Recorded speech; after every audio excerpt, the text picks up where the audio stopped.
महाराज जी, मेरा सवाल है कि भक्ति के साथ आदमी को जिंदगी में सकारात्मक कैसे रहना चाहिए? जिंदगी में पॉजिटिव रहना कितना जरूरी है? भक्ति ही पॉजिटिव कर देगी, भक्ति ही पॉजिटिव कर देगी।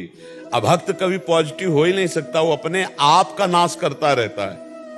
जो अभक्त होता है, भगवान से विमुख होता है, जो नास्तिक होता है, जो नकारात्मक सोच होती है, वो अपना नाश करती है।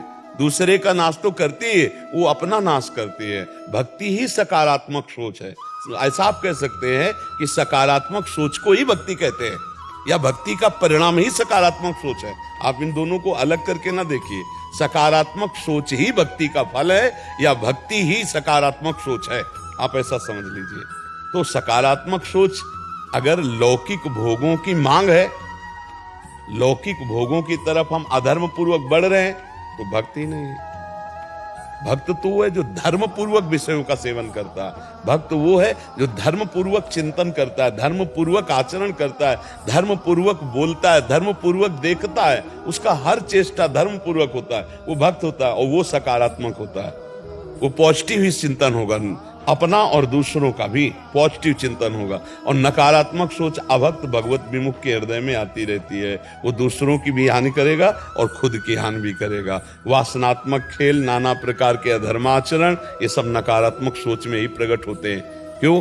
परमात्मा में, आत्मा में सुख का अनुभव नहीं हो रहा, तो इसीलिए तो पापाचरण हो रहे, इसीलिए बाहर भटक रहे हैं। और जब भक्ति का सुख मिलता है तो निज सुख होता है, मन आनंद में डूबा होता है, तो बाहरी पापाचरण फिर नहीं होते। जब हृदय में, घर में खाने को मिल जाए तो बाहर कौन भटके?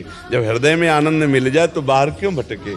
तो सकारात्मक सोच और भक्ति, भक्ति और सकारात्मक सोच, ये एक ही बात है। हमें तो कभी इसमें अंतर नजर नहीं आ रहा। आपको अंतर नजर आ रहा है क्या? करने पर कभी कभी भक्ति करते हुए भी मन अपना नकारात्मक विचार में चला। हाँ, तो अभी भक्ति रंग नहीं ला रही, अभी उस कोटि की भक्ति नहीं हुई। अभी अंतर पड़ रहा है नाम जप में, अभी अंतर पड़ रहा है आपके चिंतन में, आपके भजन में। अगर आप निरंतर भजन का अभ्यास करें तो सोच के लिए जगह कहाँ रह जाएगी? नकारात्मक सोच के लिए क्यों रह जाए? मेरा प्रीतम सर्वज्ञ है, वो मेरी हर बात जानता है और सर्वत्र है, तो मेरे पास भी है और सर्वशक्तिमान है, तो मुझे दूसरे से कोई चाह की जरूरत नहीं, वही पूरा करेगा।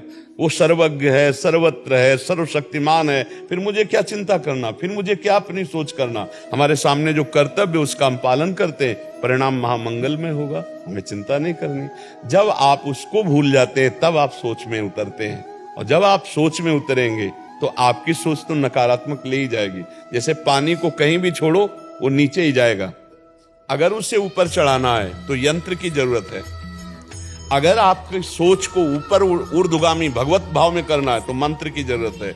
नाम मंत्र भूले तो का हनुमंत विपत्ति प्रभु सोई, जब तो सुमिरन भजन नोई। फंसा देगा मन, नकारात्मक सोच में फंसा देगा। इसलिए हर समय राधा राधा जपो, हर समय कृष्ण कृष्ण जपो, हर समय राम राम जपो। जो भगवान नाम आपको प्रियो, नाम जप करो।